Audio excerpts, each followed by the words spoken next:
মহাভারত। এটি হল বিশ্বের অন্যতম প্রাচীন ও দীর্ঘতম মহাকাব্য, যার রচয়িতা মহর্ষি ব্যাসদেব।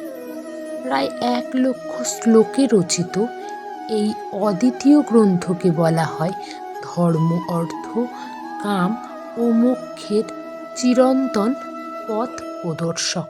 এতে রয়েছে রাজনীতি, নীতি দর্শন, আধ্যাত্মিকতা, মানবিক সম্পর্ক, যুদ্ধ কৌশল এবং জীবনের প্রায় প্রতিটি দিকের গভীর শিক্ষা। মহাভারতের কেন্দ্রবিন্দু হল কৌরব পাণ্ডবদের বিরোধ ও কুরুক্ষেত্রের মহান যুদ্ধ, কিন্তু তার ভিতরে লুকিয়ে আছে অসংখ্য গল্প, উপাখ্যান, নীতিগল্প, দেব দানব, ঋষিদের কাহিনী এবং সাধারণ মানুষের সংগ্রামের ছবি।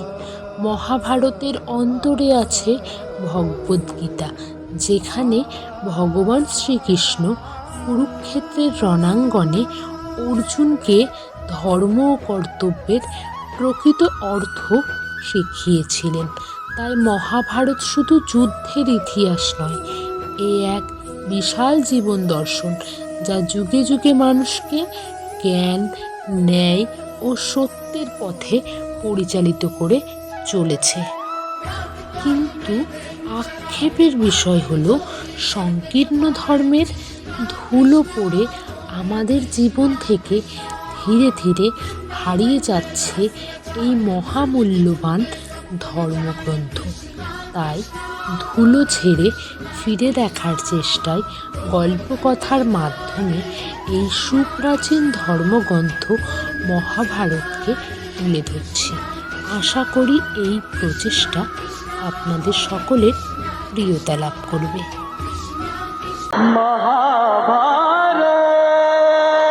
অনেক যুগ আগে অরণ্যের নিস্তব্ধ আশ্রমে কিছু ঋষি যজ্ঞ করছিলেন।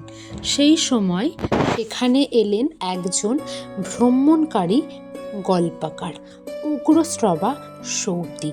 তিনি মহর্ষি ব্যাসদেবের রচিত মহান গ্রন্থ মহাভারত এর গল্প জানতেন। ঋষিরা তাকে অনুরোধ করলেন মহাভারতের কাহিনী শোনাতে।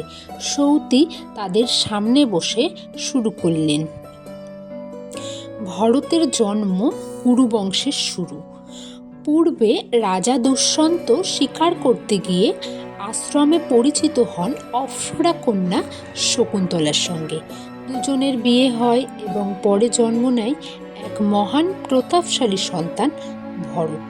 ভরত এতই শক্তিশালী ছিল যে ছোটবেলায় সে সিংহ বাঘের সঙ্গে খেলত।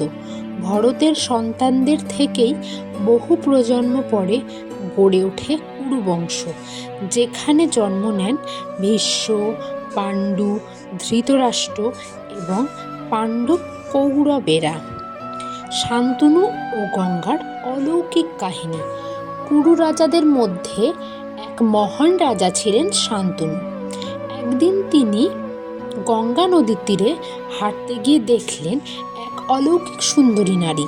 তিনি ছিলেন স্বয়ং গঙ্গা দেবী। শান্তনু তাকে বিয়ে করতে চাইলে গঙ্গা দেবী শর্ত দিলেন, আমি যা করব তা নিয়ে কোনো প্রশ্ন করতে পারবে না। রাজা শর্ত মেনে বিয়ে করলেন। বিয়ের পর গঙ্গা দেবী একে একে তাদের ছেলেকে জন্ম দিয়েই নদীতে ফেলে দিতেন। শান্তনু চুপ করে থাকতেন, কারণ তিনি প্রতিজ্ঞাবদ্ধ ছিলেন। কিন্তু সপ্তম সন্তানকে যখন তিনি নিক্ষেপ করতে যাচ্ছিলেন, শান্তনু আর সহ্য করতে পারলেন না। তখনই গঙ্গা দেবী সত্য প্রকাশ করলেন। এই 8 দেবপুত্র অভিশপ্ত হয়ে পৃথিবীতে জন্ম নিয়েছিল, তাই তাদের মুক্তি দেওয়ার জন্যই তিনি এমন করেছিলেন।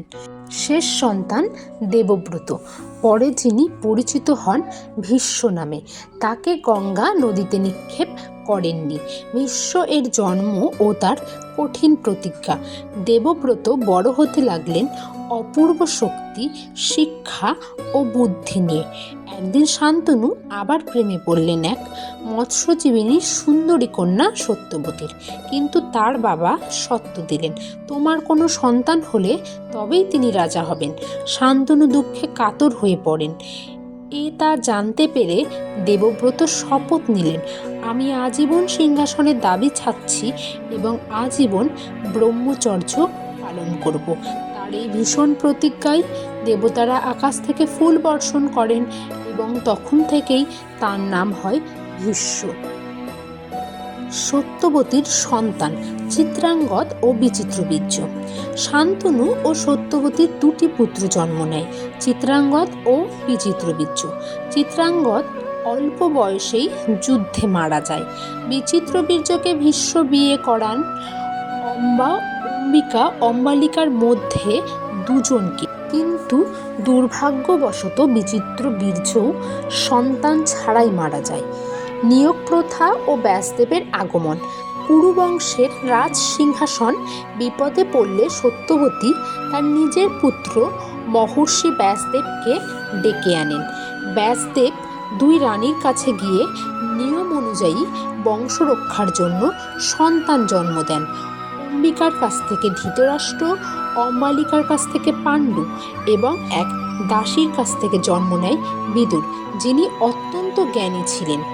এই তিনজন ধৃতরাষ্ট্র, পাণ্ডু ও বিদুর পরবর্তীতে কাহিনীর প্রধান স্তম্ভ হয়ে ওঠেন। পাণ্ডুর শাপ ও কুন্তির বরদান। পাণ্ডু বড় হয়ে বিরাট যোদ্ধা হন। তিনি ভুল করে এক ঋষিকে হরিণ ভেবে বধ করলে ঋষি তাকে অভিশাপ দেন, শারীরিক মিলনের চেষ্টা করলেই তুমি মারা যাবে। এই অভিশাপে পাণ্ডু সন্তান জন্ম দিতে অক্ষম হন। এদিকে তার স্ত্রী কুন্তির কাছে ছিল এক অলৌকিক বর, যে কোনো দেবতাকে আহ্বান করলে তিনি তার আশীর্বাদে সন্তান পেতে পারেন। কুন্তি সেই মন্ত্র প্রয়োগ করে ধর্মদেব থেকে জন্ম দেন, যুধিষ্ঠিরের বায়ু থেকে জন্ম দেন, ভীমের ইন্দ্র থেকে জন্ম দেন, অর্জুনের। পরে মাদ্রী একই মন্ত্রে অশ্বিনী কুমারদের ডাকেন, নকুল ও সহদেবের জন্ম দেন। এভাবেই জন্ম হয় 5 পাণ্ডবের। অন্যদিকে ধৃতরাষ্ট্র গান্ধারীকে বিয়ে করেন।